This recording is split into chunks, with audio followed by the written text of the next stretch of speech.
Assalamualaikum warahmatullahi wabarakatuh. Selamat datang di pembelajaran Al-Quran Hadis bersama Timeline Guru.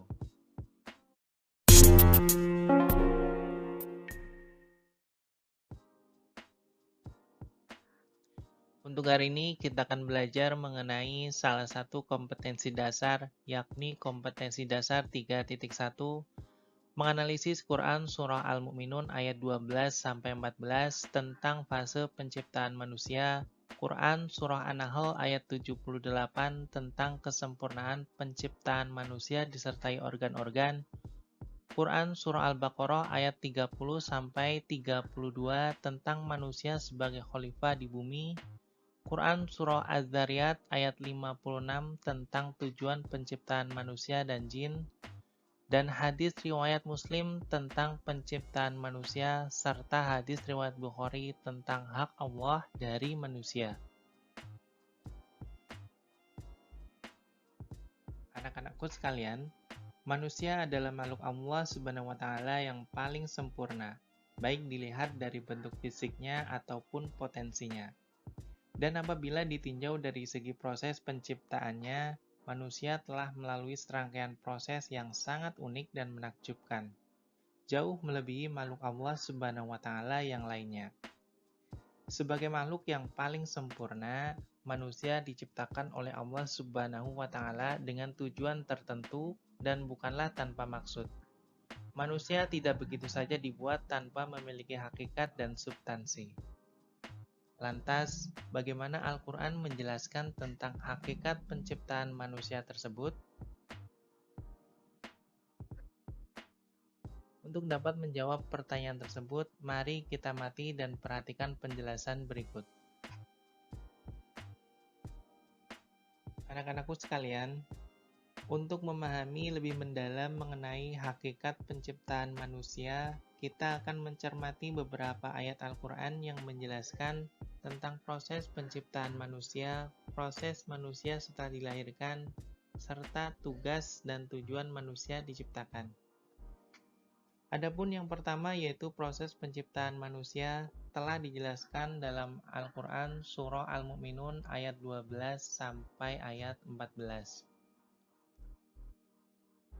A'udzubillahi minasyaitonirrajim. Walaqad khalaqnal insana min sulalim min tin.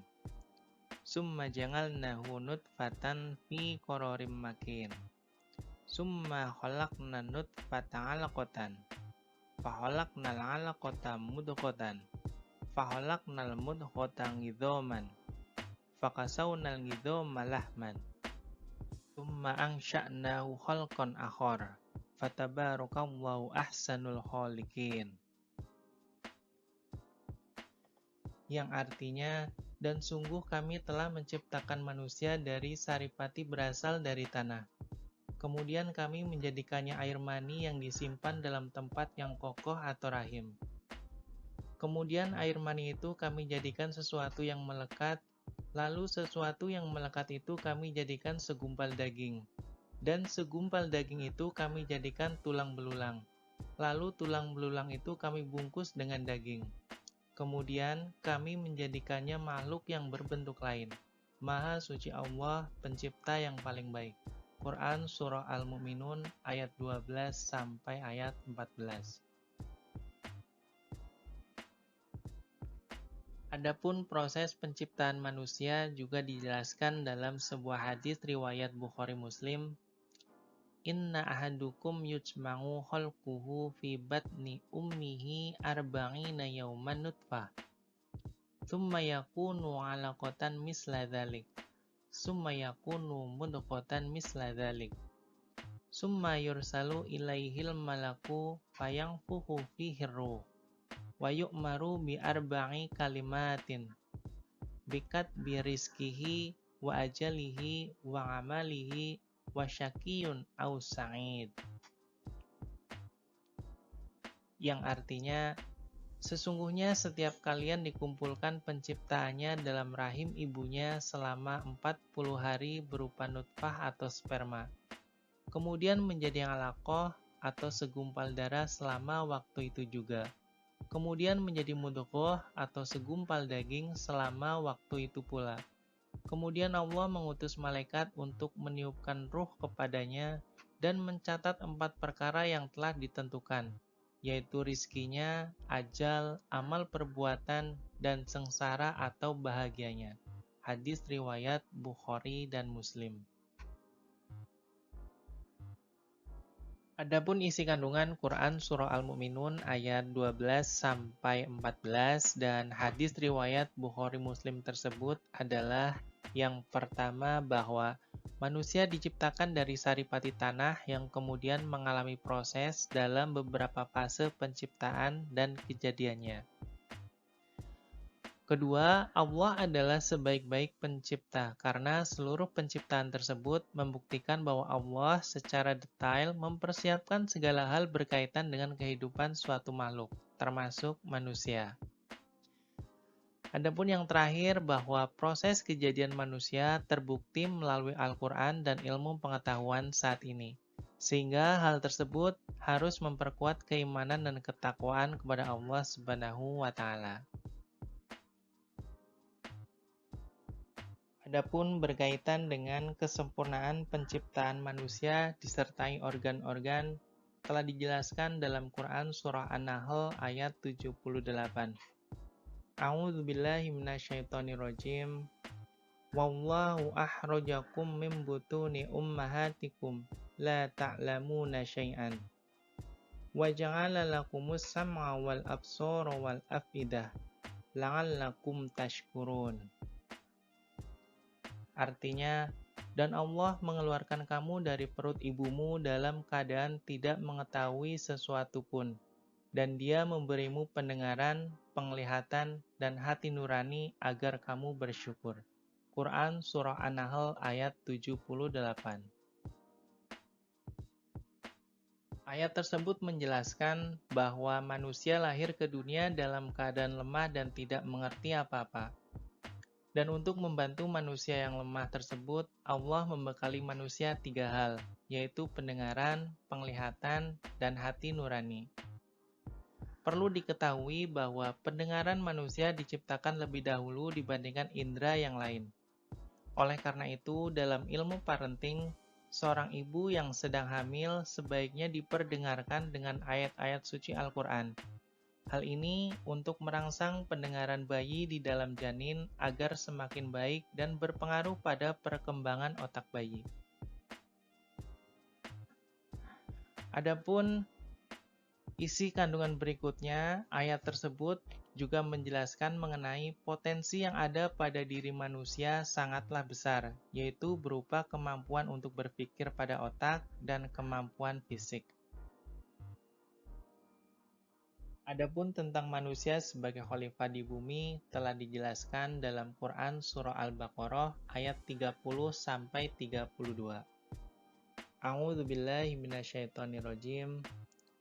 Wa idh qala rabbuka lil malaikati inni ja'ilun fil ardi khalifah.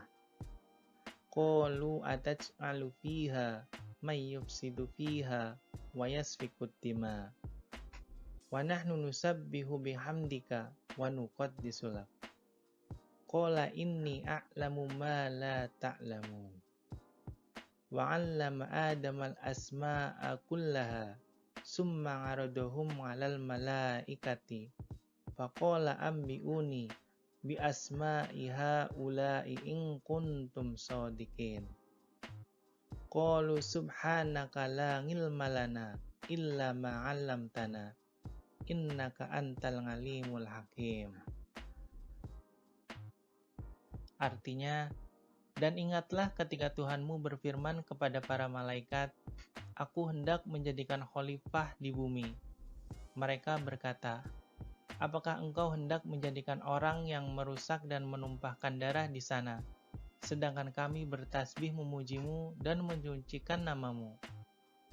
Dia berfirman, sungguh aku mengetahui apa yang tidak kamu ketahui. Dan dia ajarkan kepada Adam nama-nama benda semuanya. Kemudian dia perlihatkan kepada para malaikat. Seraya berfirman, sebutkan kepadaku nama semua benda ini, jika kamu yang benar. Mereka menjawab, Maha suci Engkau. Tidak ada yang kami ketahui selain apa yang telah Engkau ajarkan kepada kami. Sungguh, Engkau yang Maha mengetahui, Maha bijaksana. Quran Surah Al-Baqarah ayat 30-32. Ayat tersebut menjelaskan bahwa malaikat lebih dulu diciptakan oleh Allah daripada manusia. Akan tetapi, Allah menjadikan manusia sebagai khalifah di bumi. Karena manusia memiliki kelebihan dibandingkan makhluk lainnya, termasuk malaikat. Kelebihan yang sangat nyata adalah adanya unsur kelengkapan penciptaan manusia, yaitu jasad fisik dan ruh, termasuk di dalamnya nafsu, dan yang terpenting adalah kelebihan akal pikiran yang dikaruniakan Allah Subhanahu wa Ta'ala kepada manusia.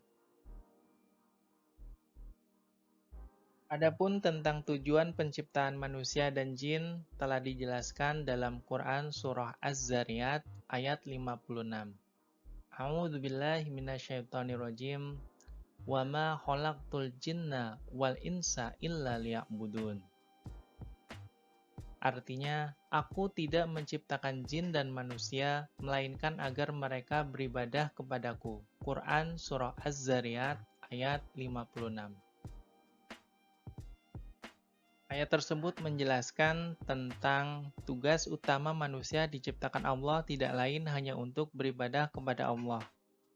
Beribadah dalam arti menyembah, mengabdi, menghamba, tunduk, taat, dan patuh terhadap segala yang dikehendakinya. Ayat tersebut juga menjelaskan bahwa manusia wajib beribadah kepada Allah selamanya. Karena ibadah merupakan bukti rasa syukur manusia kepada Allah yang telah menciptakan manusia dengan sebaik-baik bentuk. Kemudian ayat tersebut juga menerangkan bahwa ada makhluk lain yang berkewajiban beribadah kepada Allah, yaitu makhluk jin. Ketundukan, ketaatan, dan kepatuhan dalam rangka ibadah tersebut harus menyeluruh dan total, baik lahir maupun batin. Sebab tujuan dari ibadah adalah untuk mencari ridho Allah Subhanahu wa Ta'ala. Adapun yang terakhir adalah hadis tentang hak Allah dari manusia. Haqqullahi 'alal ngibadi an ya'buduhu wa la yusyriku bihi syai'an. Wa haqqul ngibadi 'alallahi an la yu'adziba man la yusyriku bihi syai'an.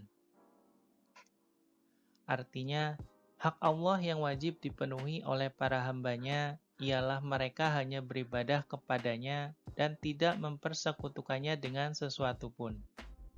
Sedangkan hak para hamba yang pasti dipenuhi Allah ialah sesungguhnya Allah tidak akan menyiksa orang yang tidak mempersekutukannya dengan sesuatu pun. Hadis riwayat Bukhari.